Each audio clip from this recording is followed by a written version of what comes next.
खुशी के लिए बात मत करो मुल्ला साहब, मैं खुशी के लिए भूखा नहीं हूँ, कभी सोचा भी नहीं। अल्लाह दिया तो करोगे, नहीं तो अपना अपना काम धंधा करो। इलेक्शन के लिए सोनू साहब 30 को 3 लाख खर्चा किए। अरे भाई कोर्ट के लिए अंदर डालते थे, डालो भाई। अरे जान हाजिर है मेरे भाई, जान हाजिर है। से बुतला की जमा से शहरुख पूरे नौजवान से बात कर रहा हूँ, 1 रुपये का भी फर्क है।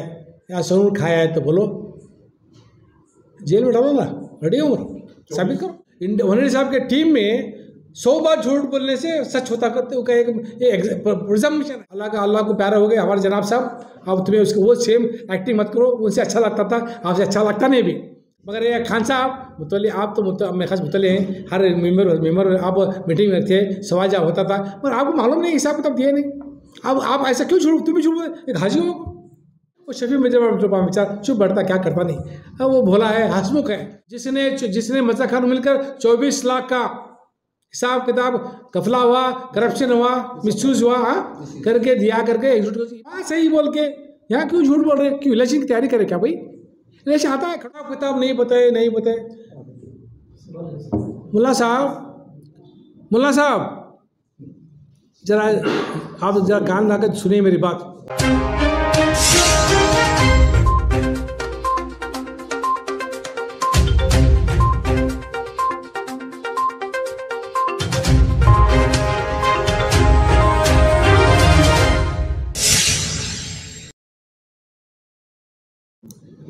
अस्सलाम वालेकुम रहमतुल्लाहि व बरकातुहू।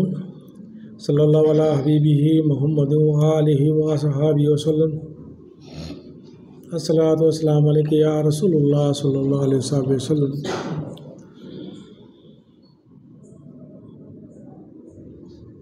आज हमारी मैनेजमेंट के पूरे ऑफिस बरस, तालीम बोर्ड मेम्बरान, एग्जीक्यूटिव काउंसिल मेम्बरान, हॉस्पिटल मेम्बरान यहाँ पर जमा आई। बहुत दिनों से आवाज़ उठ रही थी कि अमर मुल्ला साहब का वीडियो का जवाब दिया जाए, सवालात का जवाब दिया जाए। आज हम लोग जवाब देने के लिए बैठे हैं। जो भी हम लोग कहेंगे या मैं ही कहूँगा, अल्लाह उसके रसूल को हाजिर नाज़िर जान का हम सच कहेंगे, सच के सिवा कुछ भी नहीं कहेंगे। मुल्ला साहब, अमर मुल्ला साहब साबिक नायब सदर अंजुमन असम्बली, उनके साथी MK पठान साहब और शफी मदेबार साहब तीनों बैठकर एक वीडियो किया है। 40 मिनट का कुछ वीडियो हमने सुना।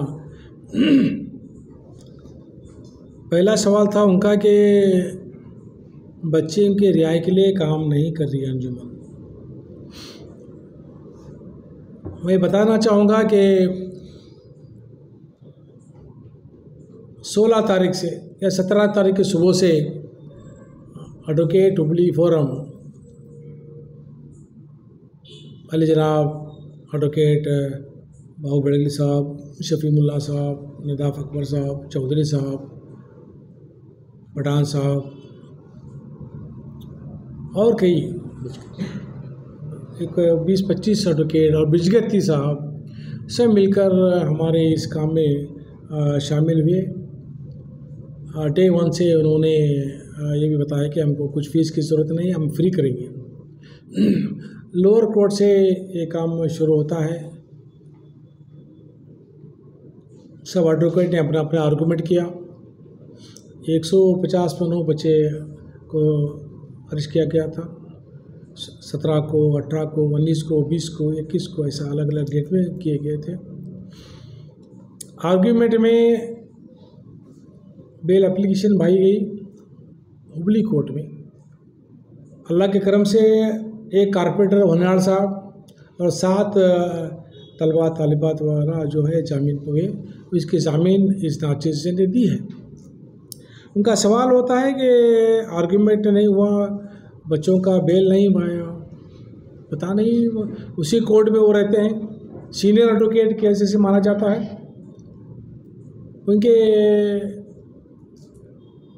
जूनियर कॉपस साहब भी हमारे साथ में थे, मुल्ला साहब भी हमारे छोटे मुल्ला भी साथ में थे, मगर उन्होंने कभी आकर हमारे साथ में वकीलों के साथ में खड़कर कोई आर्ग्यूमेंट नहीं किया। ये तो क्लियर करना चाहूँगा। अब चाहे तो जो अक्यूज के वालिदैन हैं, के भाई वगैरह जो आए हैं 3 महीने तक जो आए हैं लगातार, वो खुद अपने निगाहों से वही जवाब देंगे उनको। मैं गिला नहीं कर रहा हूँ, सच्चाई जाहिर करने की पूरी कोशिश कर रहा हूँ। अंजुम इस्लाम अबली उस तारीख से लेकर आज तक बच्चों की रिहाई में अल्लाह उसके रसूल को हाजिर जाकर ईमानदारी से हम लोग काम कर रहे हैं। जब 9वां दिन पूरे होने को आए तो हमने बेल पिटिशन रेडी करके वो किया। बेल पिटिशन हम चाहते कि डिफ़ॉल्ट बेल में हमारी बेल हो जाए, मगर एक स्पेशल प्रोसिक्यूटर अपॉइंट किया गया इस केस के लिए। उन्होंने यहाँ पर आर्गूमेंट किया। हमारे एडवोकेट ने बताया कि ये कोर्ट को जुडिशल नहीं है शिफ्ट करने का। उन्होंने बेंगलुरु चला गया। सेम डे यहाँ पर भी केस चल रहा था, एनआई कोर्ट में केस चला। वीसी में बच्चों को एक्यूज को डिस्प्ले किया गया और वहाँ से एक लेटर आता है कि this court has no judicial that should be shifted to the NI court. हाँ, एनआई कोर्ट। क्योंकि बच्चों को अरेस्ट किया गया था उस टाइम जो है क्रिमिनल केसेस थे 307 305 वगैरह वगैरह अलग अलग थे। जब ऑब्जेक्शन फेल होता है तो उसमें एनआई यूएपीए एक्ट लगाया गया, यानी टेररिस्ट एक्ट लगाया गया। मारामारी झगड़े का मर्डर का केस में महीने में लोग वापस आते हैं, नया क्या नहीं है। मगर ये पहली बार हमारे बेकसूर बच्चों को टेररिस्ट एक्ट लगाया गया। इसके बिना पर बहुत सारे आर्गूमेंट हुए। बिस्किती साहब ने कहा, इवन खतीब साहब वकील की भी मैं आज तारीफ करूँगा, उन्होंने, हमारे चौधरी साहब ने, सब एडवोकेट ने, हमारे अहमद नवार ने सब मिलकर आर्गूमेंट किया। अच्छा आर्गूमेंट हुआ। इन्हीं की वजह से 8 लोग रिहा हुए। जब यहाँ से कोर्ट जो एनआई कोर्ट शिफ्ट हुआ तो उसके पहले हमने हाई कोर्ट में बेल डाली। सब लोग की आवाज़ थी चरुबली में, हमारे जो बच्चे के माँ बाप की आवाज़ के सीनियर को लाया जाए। सीनियर को लाया गया, जादव साहब को 5 लाख फीस दी गई। आर्गूमेंट हुआ। जज ने 2 हफ्ते के बाद ऑर्डर करता, 2 हफ्ते के बाद तुम्हारा बेल पिटिशन, ये चार्जशीट फेल नहीं हुआ है, चार्जशीट फेल करने के बाद सुनवाई की जाएगी। तो ये नए कोर्ट में केस जाता है, वहाँ पर भी थोड़े दिक्कतें पेश आते हैं क्योंकि ये जुडिशल का चैलेंज किया गया। ये कोर्ट को एनआई कोर्ट को हमारा केस आता नहीं है। आर्गूमेंट होने लगा। हमारे एक बच्चे को पैरालिसिस होता है, उसके लिए हम लोग मेडिकल बेल अप्लाई करते हैं। मेडिकल बेल के लिए जज हमारे जो मेडिकल सर्टिफिकेट को माना नहीं, फिर उन्होंने ऑर्डर किया, जेलर को ऑर्डर किया कि जो मेडिकल सर्टिफिकेट वगैरह डॉक्यूमेंट भेज दिया जाए। 2 हफ्ते का टाइम लेता है। डिले इसलिए हो रहा है कि जजेस भी लंबा टाइम डाल रहे हैं। हमारे दरख्वास्त के बाद उन्होंने 2 हफ्ते दिया। उसके आने के बाद शीलवंत जो स्पेशल प्रोसिक्यूटर उसको अपॉइंट किया गया, उन्होंने भी कहा कि इस बच्चा जो पैरालिसिस है उसको मेडिकल बेल दी जाए 1 महीने की एज पर द लॉस। तो भी उन्होंने, जज ने उसको रिजेक्ट करता है। 1 महीना लगता है। दिन कैसा जा रहे हैं किसी को मालूम नहीं है। हमें अर्जेंसी कर रहे हैं, गवर्नमेंट वकील नहीं आता है, 8 दिन नहीं आता है, 15 दिन नहीं आता है, आराम नहीं बोल के भेजता है, हुबली से बेंगलुरु आना बोल के भेजता है। इस तरह से काम यहाँ पर चल रहा है। हमारा जो एप्लीकेशन है, हमारा जो है चार्जशीट मिलने के 3 महीने के बाद कुछ कह रहे हैं साहब, कौन है? एम आर मुल्ला साहब। एम आर मुल्ला साहब, चार्जशीट 180 दिन के अंदर, 1 दिन पहले हाजिर पेश किया गया, 15 दिन के बाद चार्जशीट की 1 कापी मिलती है। 2 हफ्ते के बाद 1 कापी मिलती है। फिर कापी लेकर उसको हमने 4 ज़ेरॉक्स करके हमारे एडवोकेट को और वहाँ के एडवोकेट को दे करने के बाद 104,500 पेज का एक चार्जशीट, 4,500 एक चार्जशीट को स्टडी करके 150 एक लोग को डालने के लिए टाइम लगता है। तो हमने भी पूरे 150 लोगों का बेल एप्लीकेशन एनआई कोर्ट में डाला है। अमर मुल्ला साहब, आपको मैं इतला देना चाहूँगा कि आप लोगों को मिसगाइड मत करो। अल्लाह के वास्ते, अल्लाह का खौफ रखो दिल में। ये जो मामला है, चार्जशीट फेल होने के बाद बेल एप्लीकेशन डाला गया है, हाई कोर्ट में चैलेंज किया गया। सेक्शन 6 अप्लाई नहीं हुआ है, इलीगल ट्रांसफ़र हुआ है केस को, इसलिए इसको क्वाश करके इसका जुडिशियल एनआई कोर्ट नहीं है, नोटिफिकेशन भी सेंट्रल गवर्नमेंट का नहीं है, इसलिए मेहरबानी करके इस केस को हुबली वापस जेएमसी कोर्ट को वापस भेज दिया जाए, इसलिए वो हाई कोर्ट में पिटीशन डाला गया है। इसके दौरान वो कह रहे हैं कि किसी को बुलाया नहीं गया है। सर मेरा सवाल सबका कहना ये है कि अभी तक जो है अभी तक किसी बुलाए नहीं, क्या राय मशवरा देना था। वही बोल रहा हूँ आपको, कोई भी अगर ये है तो बुला को अपना बोलते थे, अभी तक कितना बड़ा मामला हो तो किसको बुला के बोला? वही जो भी जिम्मेदार है वही बता रहा हूँ मैं आपको आगे, वही तो बोल रहा हूँ।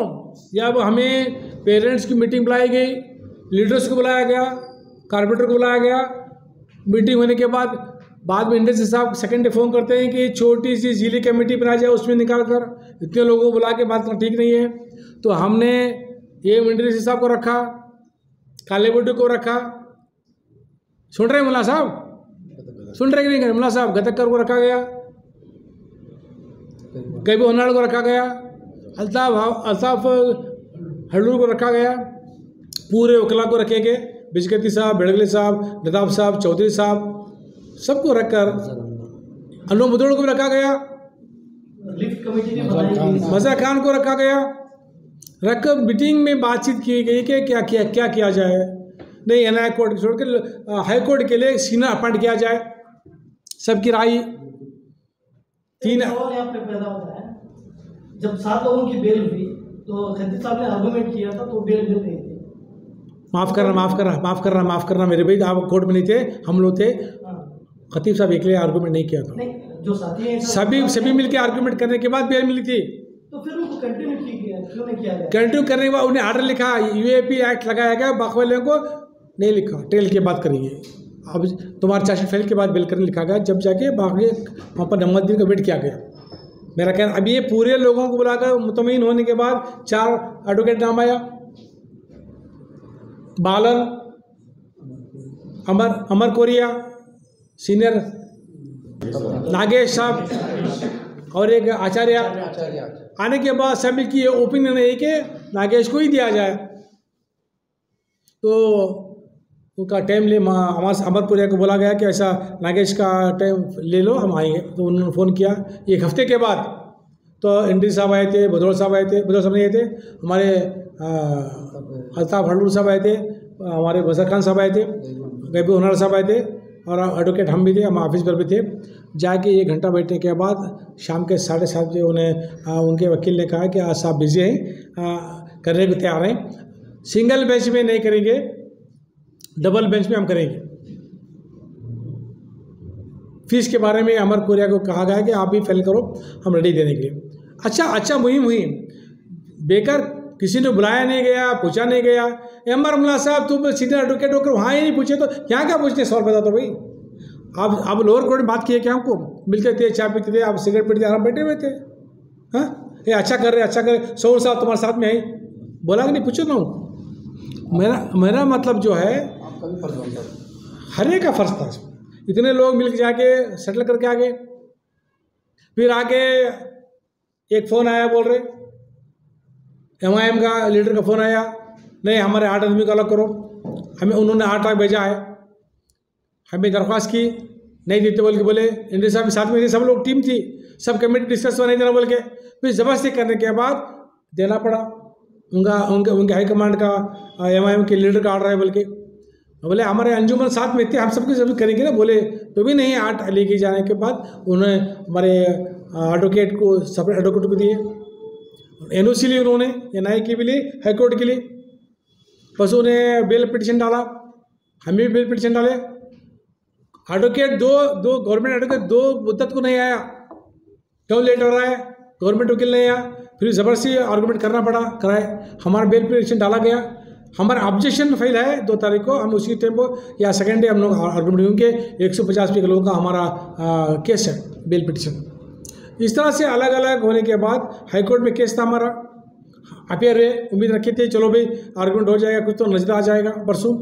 मगर जज ने पूछा कि जो 8 जो ये भेजे हैं, 8 जो ये भेजे हैं आप, उसका जो है एडवोकेट जो है तुम्हारा ये नहीं किया,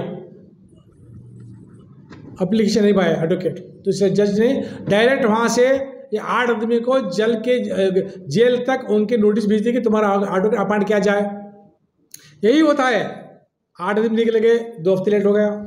अभी भी आज ही की बात है। मैं भी वो भी बात करना चाहूँगा कि 30 पर 3 लोग लिस्ट करके आ गए। हमारे मौलाना साहब वगैरह लोग आए, कभी हुनर के लोग आ गए, उस्मान गनी आ गए, ये हमको एनओसी चाहिए। ये अब 303 लेके जाएंगे तो वो भी और लेट हो जाएगा।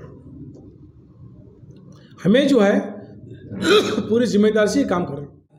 एक जिम्मेदार इंसान, चाहे आप एमएलए की बात करें ना, मैं बोलने की जरूरत नहीं है। बोलने की जरूरत है क्या भाई? शहर हुबली के 150-60 लोग अंदर आए, मेरी उसकी जिम्मेदारी बनती है।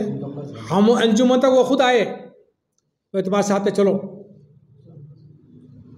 कोई नतीजा नहीं। 2 मरतबा कमिश्नर पास आए, 1 मरतबा 2 मरतबा यहाँ पुलिस स्टेशन आए, उसके बाद कोई काम नहीं। सलीम मोहम्मद भी आए, 2 मीटिंग की, कमिश्नर पास आए, पूरी लीडर्स मिल के रिक्वेस्ट की गई। ये पहले का इशू है। अभी केस चलने को आज को 8 महीने चल रहा है। एक दिन भी अब्बास साहब ने मुझको बदूकी नहीं किया, बात भी नहीं किया। हमने बेल के बारे में चार्जशीट भरने के टाइम बात किया था, दरख्वास्त थी, उसके बाद उनकी जिम्मेदारी बनती है।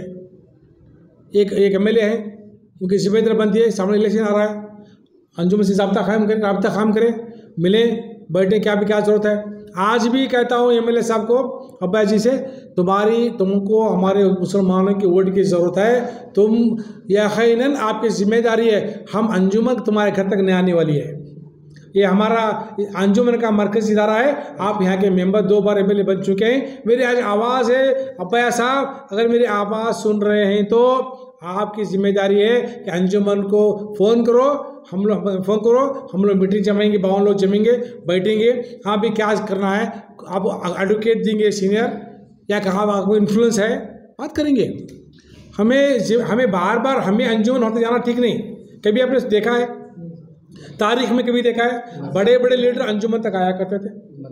मरकज़ी इदारा है, 4 लाख मुसलमान का है। एक एमएलए पूरा आता है 72, एक आता है 73, एक आता है 74 का आधा हिस्सा।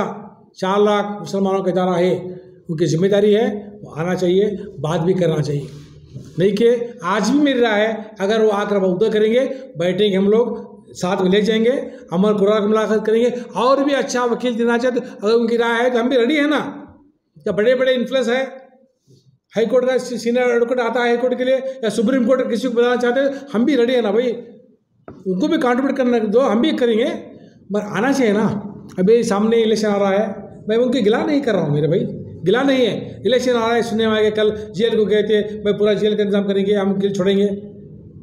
7 महीने के बाद आप जागे हो ना, मैं आपको गिला नहीं कर रहा हूँ। आप अभी तो याद में आया कि मुसलमान वोटर सामने इलेक्शन आने वाला है, इसकी तुम्हारी पूरी जिम्मेदारी बनती है कि आप खुद आएँ, अंजुमन फ़ोन करें, हम लोग जमेंगे, हमारे एडवोकेट जमेंगे, हम लोग बातचीत करेंगे, फिर आपको लेकर बेंगलुरु चले जाएंगे। टाइम दे दो, आप जाएंगे, अमर करोड़ बात करेंगे। अगर अमर करोड़ से अच्छा एडवोकेट मिलता है, हमें रेडी है, हम भी रेडी है ना। बच्चे को रिहाई करना हमारा काम है, उसके में लगे हुए हम लोग।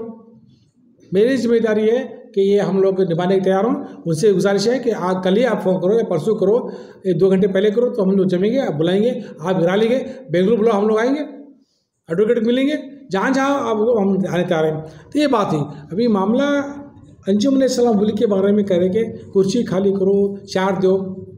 आप एक जिम्मेदार आदमी, नायब सदर बोले तो सेकेंड पोस्ट ऑफ दी अंजुमन मरकज़ है नहीं भाई, है कि नहीं? तो बताओ कि बैलास क्या बोलता है, 3 years टेन्योर और सक्सेसर अज्यूम ऑफिस। आज तक जो है इलेक्शन होने तक प्रेसिडेंट बॉडी काम करती है, 4 देने का सवाल नहीं आता है। हाँ, 17 एक्ट 2017 में एक्ट बना है, तो अब 2018 में क्यों अप्लाई नहीं किया, 2019 में क्यों अप्लाई किया, आज क्यों करने जा रहे हो? हाँ, हमने आपको 8/4/15/4 को 2 लेटर दिए थे। हमारा अमेंडमेंट, जो हमारा राइट है अमेंडमेंट करके आरओ अपॉइंट करके इलेक्शन करो, क्योंकि 15/6 को हमारा टेरर पूरा होने वाला है। 2 लेटर मान लिया आपने, उसका आपको सुनाई नहीं दिया, तो हमने रिट पिटीशन डाल दिया।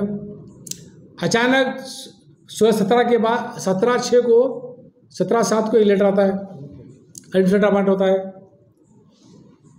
यहाँ पर जमहूरियत ख़त्म करने की कोशिश की। क्या अंजुमन के सदर क्या जमहूरियत नहीं चाहते? क्या शहर के लोग जमहूरियत नहीं चाहते? जमहूरियत क़ायम कर ले हमने। मेरे कुर्सी के लिए बात मत करो मुल्ला साहब, मैं कुर्सी के लिए भूखा नहीं हूँ, कभी सोचा भी नहीं। अल्लाह दिया तो करूँगा, नहीं तो अपना काम धंधा करूँगा। ये जो मामला है, हमें एडमिनिस्ट्रेटर को चैलेंज किया, तुम ना इन्फॉर्म करो, मुल्ला साहब दे में भी है चैलेंज किया। गवर्नमेंट ने शाम 4:30 विड्रा कर दिया। रात के 11:30 बजे अखबार खुलता है, कहाँ बेंगलुरु का खुलता है, वहाँ से व्हाट्सअप आता है केटर अपॉइंट होकर के। सेकेंड डे फिर हमने पिछले लेके अपील किया, दोनों काश होते हैं।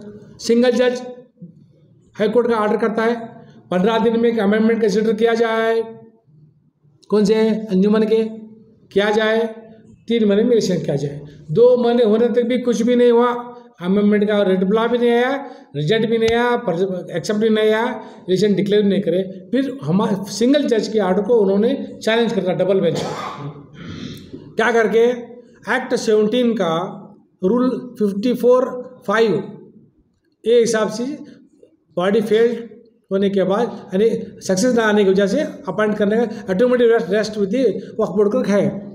उसके पहले 54(2) क्या कहता है, if any institution any Waqf institution give representation for the appointment of R O, the duty of the 54 क्या कहता है, the duty of the Waqf board to appoint R O and conduct election.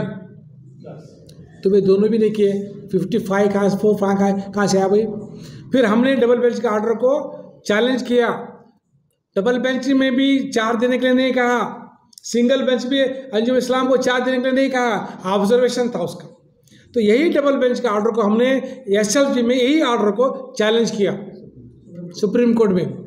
जब ये चैलेंज होता है सुप्रीम कोर्ट में तो double bench का ऑर्डर कहाँ होता है, वहाँ पर मर्ज होता है, वहाँ पर मर्ज होता है। 4 तारीख को SLB एक आर्ग्यूमेंट होता है, जज ऑर्डर करता है वक्फ बोर्ड वकील को 1 महीने में इलेक्शन किया जाए।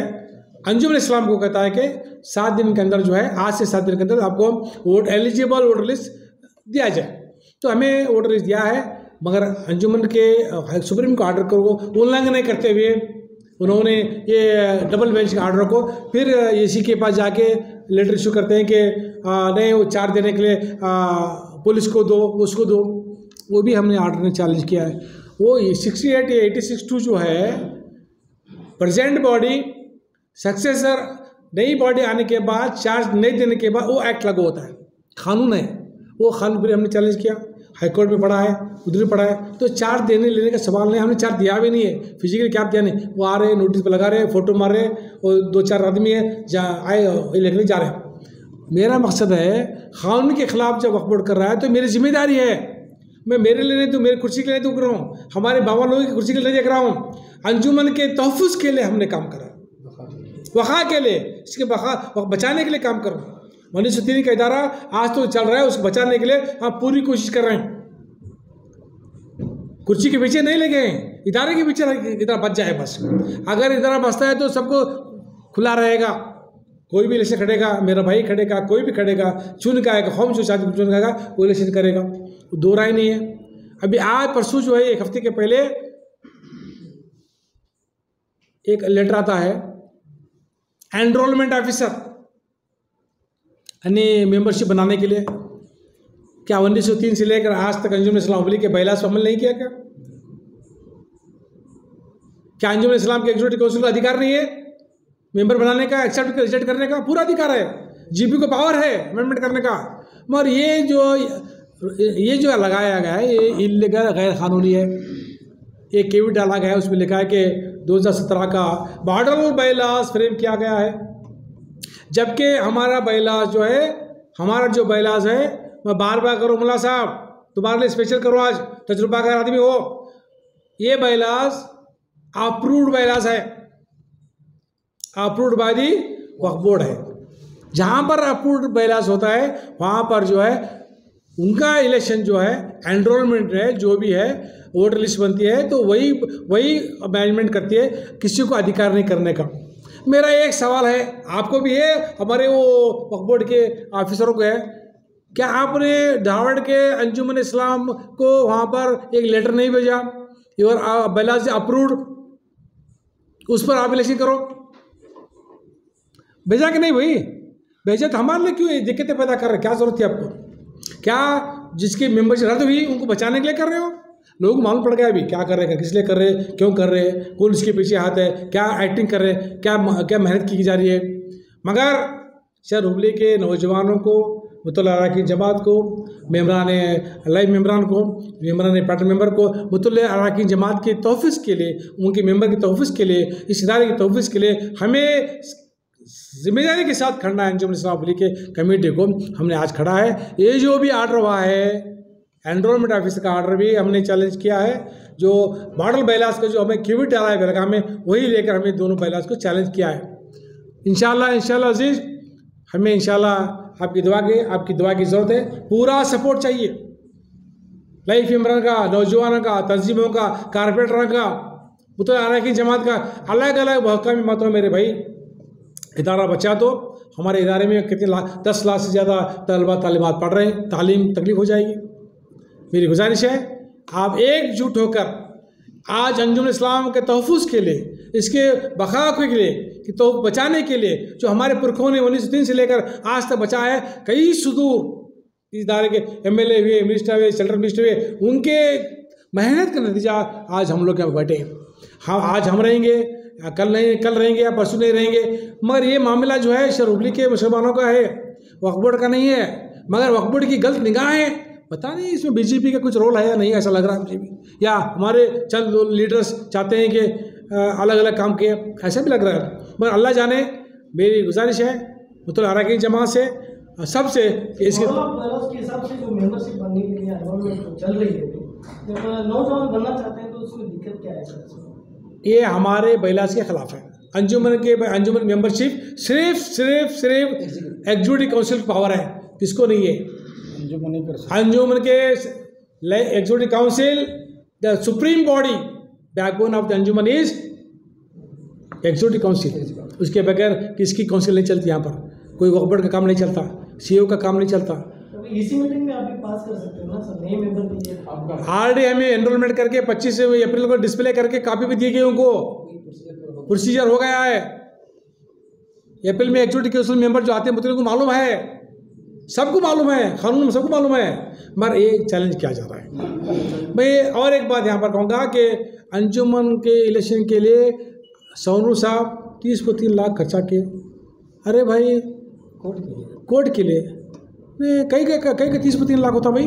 यहाँ पर 50 हज़ार रुपये एक वकील देते हम लोग, एक 15 हज़ार रुपये हमारे गुड़ वाले वकील को, वो भी चेक के जरिए देते।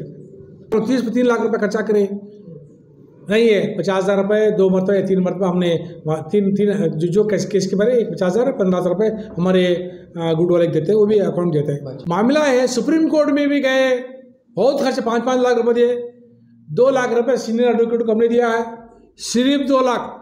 4 लाख का ये था, हमारे बड़े वाले ने कहा कि नहीं, इदारा अंजुमन इस्लाम है, ट्रस्ट है, टेक ओनली 2 लाख, तो 2 लाख हमने दिया है, वो भी परसों भेजा है। और 50 हज़ार रुपये फाइलिंग के लिए, 50 हज़ार रुपये साथ में करने के लिए उनको 1 लाख रुपये दिया है। तो 3 लाख रुपये आज तक हमारे सुप्रीम कोर्ट खर्चे। 30-35 लाख का मुझे समझ में नहीं आ रहा है कहाँ का है। कितने झूठ बोलते हैं भाई, झूठ पे झूठ।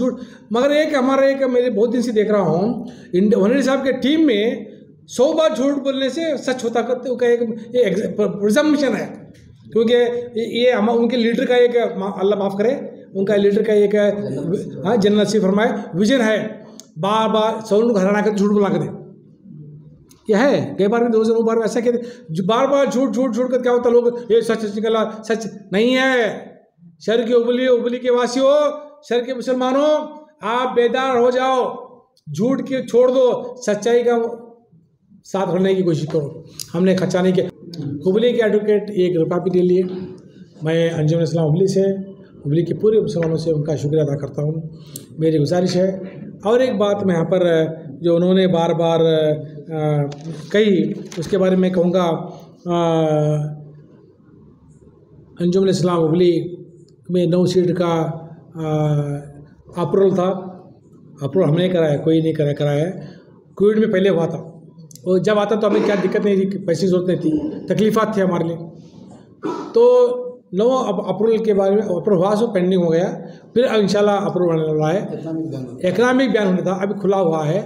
हमारे तकलीफ़ात के लिए हमें पूरी मीटिंग करके लेटर लिखा वक्फ बोर्ड को कि सेंट्रल बैंक में हमारा पूरे फीस का अकाउंट अंजुमन का वहाँ पर है, सीसी लिया जाए, वो ड्राफ्ट लिया, ताकि कोरोना के पीरियड में हमारे जो असातिज़ा हैं, टीचिंग नॉन टीचिंग स्टाफ है, उनको पेमेंट दिया जाए, क्योंकि कमर्शियल कॉमर्स बंद, शादी माल बंद, नो एडमिशन, ये होने के बाद भी ऑनलाइन क्लासेस हमारे लोग लिए। इसलिए मैं कहूँगा कि उसके बचाने के लिए हम लोगों ने खर्च सस्ता लिया है, वो भी रिकॉर्ड में लिया है, रिकॉर्ड में लिया है, 2 करोड़ नहीं है, 80-90 लाख कुछ है, वो भी अकाउंट में, वो भी देख सकते, क्या इतराज़ नहीं है। दूसरा बात, हिसाब किताब नहीं पता है, नहीं पता है। मुल्ला साहब जरा आप जरा कान लाकर सुनिए मेरी बात। हर 3 महीने में एग्जीक्यूटिव काउंसिल में अंजुमन इस्लाम मुस्लिम का दफ्तर कहता है कि अकाउंट पेश किया जाता है, उसको अप्रूव किया जाता है, करेक्शन किया जाता है। इस तरह से 3 साल हमने किया है। तुम्हारा भी यानी भंडारी साहब का भी 7 साल का एडिट नहीं हुआ था, वक्फ बोर्ड को बुलाया गया, छज्जू साहब आए और मैडम आई, 7 साल का और मेरा मिला के एडिट करके पूरे कापी 7 दिन 10 साल का पूरा बंद चले जाकर हमने वक्फ बोर्ड को देकर रिसिप्ट कापी किया, अकाउंट का पूरा दिया, पेपर में भी है, आपको मंथली ईयरली उसमें भी है दिया गया। अकाउंट नहीं दिखा रहे, हिसाब किताब तुम मालूम नहीं, 14 साल से आपने वनवास किया है, 14 साल के बाद आ जाए बाहर मेरे भाई, मेरे मोहतरमी वाइस प्रेसिडेंट साहब, 14 साल एक्स प्रेसिडेंट साहब, 14 साल के बाद वनवास काट के आप बैठे, साथ में 2 शेर हैं, शेर मानते हैं आप। मगर ये खान साहब मुतल्ली, आप तो मैं खास मुतल्ली हैं, हर मेम्बर आप मीटिंग में थे, सवाल जवाब होता था, पर आपको मालूम नहीं, हिसाब किताब दिया नहीं। अब आप ऐसा क्यों झूठ, तुम भी झूठ बोलते, एक हाजी झूठ बोलते, वो शफी में जब बेचारा चुप बैठता, क्या करता नहीं, अब वो भोला है, हंसमुख है, उसका एतराज़ नहीं मेरा, मगर ये खास मुतल्ली बाशऊर जिसने मज़ा खान मिलकर 24 लाख का हिसाब किताब कफला हुआ, करप्शन हुआ, मिसयूज हुआ, करके दिया करके एग्जीक्यूटिव इन्हें बोले से मैं मुबारकबाद देता हूँ आपको। वहाँ सही बोल के यहाँ क्यों झूठ बोल रहे हैं, क्यों इलेक्शन की तैयारी करें क्या भाई, इलेक्शन आता है, खड़ो, क्या है, कौम ले तो चुन, क्या हो रहे, घर में बैठो, मुझे क्या करने का है, मगर झूठ क्यों बोल रहे हो। इसी तरह से अंजुमन के डिप्लोमा कॉलेज में 47 कंप्यूटर का हिसाब किताब नहीं दिया गया, 10 दिया गया, बाकी 37 देना है। 100 पेज का इंक्वायरी कमेटी है, वो भी हमें सबमिट किया है, वक्फ बोर्ड को दिया है। वक्फ दोनों के वक्फ बोर्ड ने क्यों एक्शन नहीं ले रहा, क्योंकि उनके खास लोग आए हैं वहाँ पर, नहीं ले रहा। ये हिसाब किताब ही अब क्लियर क्या हूँ, कोई बात नहीं है, हिसाब किताब होते रहेगा, चलते रहेगा। पहले भी ऐसा बोले थे, 9/12 में 3 बार एडिट किया गया, कुछ भी एक पैसे के हिसाब नहीं मिला, अंदर डालते थे, डालो भाई, अरे जान हाजिर है मेरे भाई, जान हाजिर है, बैतुल माल है, तो हिसाब खाता एक बार 1 रुपये की बात करो। आज मैं कौम मिल्लत से बुतुल अरकान जमात से शहर के पूरे नौजवान से बात कर रहा हूँ, 1 रुपये का भी फ़र्क है, या सरूर खाया है तो बोलो, जेल में डालो ना, रेडी हो साबित करो। 24 लाख का क्या होगा, वो 24 लाख का वो खाया, अभी भी वो ताना कशी कर रहा है, सीना को ठोक के कर रहा है। लोग हमारे अंजुमन के 3 साल 4.5 साल भी किया, उसके बाद याद नहीं, किसी बात में दोनों को याद नहीं, हाँ, उनकी मेंबरशिप रद्द की गई, वो हमको केस किया, वापस में पेंडिंग है, सब चीज़ें रहते पर भी मामला अलग हुआ है। मगर एक बात, कोई भी बाहर से आओ, कोई भी अल्लाह वाले आओ, हमारा एतराज़ नहीं है, मगर मरकज़ियत को ख़राब करने की कोशिश ना करें। ये मामला मरकज़ियत में हुआ था, अंजुमन के मरकज़ियत भी इसका फैसला होना चाहिए, आप ही आओ ना, एतराज़ नहीं है। शहर उगली के पूरे मुतल्ला इकराम आएंगे, मुफ्ती इकराम आएंगे, अमायदीन शहर आएंगे, कारपेंटर्स आएंगे, साबिक सुदूर आएंगे, बैठो ना, शरीयत के दायरे में काम करो, मगर मरकज़ियत को छोड़ के नहीं, छोड़ के नहीं। ये वक़ार इसका कभी जिंदा है, 1903 जिंदा है, आज भी रहेगा, क़यामत तक जिंदा रहेगा, इंशाल्लाह रहेगा। हमारे कौम का यही मरकज़ी इदारा पूरे कर्नाटक में, पूरे देश में इसका वजूद है। इसलिए मैं गुजारिश है, कौन भी आकर इसकी इज्जत के पामाल करने की कोशिश ना करें, मेरी गुजारिश है, मुहद्दबाना गुजारिश है, हाथ जोड़ के विनती करता हूँ, जो भी करना है अंजुमन के मुक़द्दस को, उसके तक़द्दुस का ख्याल रखते हुए, मरकज़ से, हाँ हम इंसान की थोड़ी गलती होती है, हम ऐसा नहीं है कि हम ये तो फरिश्ते हैं, गलती से हम लोग बैठे हैं यहाँ पर, गलती होती इंसान की, मगर आप साबित करो कि यहाँ पर गलती करें, निपटाश दिखाओ ना, कट झूठ क्यों बोलते हो, हिसाब किताब नहीं दे रहे, हिसाब किताब नहीं दे रहे। अरे 3 साल तो 3 साल में हर 3 महीने बाद हिसाब किताब लिए ना, एडिट हुआ है, एडिट किया, सब लेके कभी दे के हो गया, ख़त्म हुआ, ये पुरानी झूठ बोले यार बंद करो। अल्लाह को प्यारे हो गए हमारे जनाब साहब, अब तुम्हें उसको वो सेम एक्टिंग मत करो, उनसे अच्छा लगता था, आपसे अच्छा लगता नहीं, भी अच्छा लगता नहीं। हाँ, पेशेंट की मत करो, किसी की भी छोड़ दो उसे। मैं आखिरी बात कहूँगा, अंजुमन इस्लाम का इलेक्शन पुराने बैलास में होगा इंशाअल्लाह अज़ीज़, हमारे वोटर 11 से वोटर कायम रहेंगे, अंजुमन के बैलास के तहत इलेक्शन होगा, पुराने हमारे मेंबर्स ही रहेंगे, उत्तर रखी जमान के वोटर रहेंगे, लाइफ मेंबर रहेंगे, पेडर मेंबर रहेंगे, और इलेक्शन इंशाअल्लाह अज़ीज़ 5 या 6 तारीख को डिक्लेयर करेगा सुप्रीम कोर्ट, ये भी लिख लो आप। इलेक्शन के खिलाफ नहीं हम लोग, 2 कोर्ट कुर्सी छोड़ रहे, कानून के दायरे में काम करो, कानूनदान हो आप, कानून दायरे में बात करो, खान छोड़ के मत करो, वरना कोर्ट निकालना पड़ेगा, कोर्ट को बाहर निकालना पड़ेगा, मत करो आप। उतना ज़्यादा करने नहीं चाहूँगा, एहतरामन कह रहा हूँ आपको, दायरे में बात करो, दायरे में बात करने सीखो आप, ये जिम्मेदार हैं, माने वकील हैं। आपने अच्छा बताया कि अंजुमन इस्लाम वली ने कंप्लेंट फाइल किया कमिश्नर के पास, कोई नहीं मिला, मैं आपको मुबारकबाद देता हूँ, शुक्रिया अदा करता हूँ भाई, फिर भी हमने उनकी फीस आपको दी ना, फीस अदा की ना, 25,000 दिया ना, तुम्हारे जूनियर ग्राम को दोगे, दे दिया। मैं कहूँगा फीस की बात नहीं है, मगर आपने अच्छी बात कही, मैं आपको शुक्रिया अदा करता हूँ कि आपने कंटेम्प्ट लड़ा।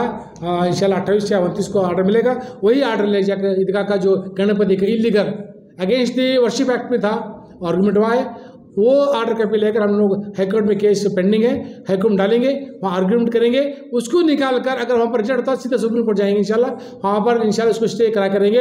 ये जगह ये अल्लाह की जगह है, खिदमत करे, वहाँ पर सीधा करने जगह है, अल्लाह खुद वो जगह हिफाजत करेगा। मेरा चैलेंज है ईमान वाले आप यकीन करो, सोनू साहब ने गलती नहीं की, कोई गलती नहीं, इसकी कुछ राज है अल्लाह का कि वहाँ पर गणित बैठाए, तो अल्लाह ही इसकी हिफाजत करेगा। पहले भी हिफाजत किया था, आज भी क़यामत तक अल्लाह अपनी जगह अपनी ज़मीन को खुद हिफाजत करता है, ये हमारा ईमान पक्का है, होना चाहिए। इतना कहते हुए मैं ज़्यादा नहीं कहूँगा।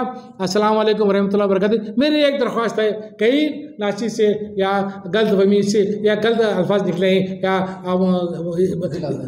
बिला वजह बात की, मैं माफ़ी चाहते आपको। और एक बात गुजारिश करूँगा, इस नाचीज़ को आपने देखा है, आज से नहीं 25 साल देखा है, मेरी गुजारिश है इस नाचीज़ पर भरोसा रखो, इंशाल्लाह ईमान वाला हूँ, सही कर रहा हूँ, सही करूँगा, इदारे के तौफीक़ के लिए काम कर रहा हूँ इंशाल्लाह। अस्सलाम वालेकुम रहमतुल्लाहि व बरकातहू।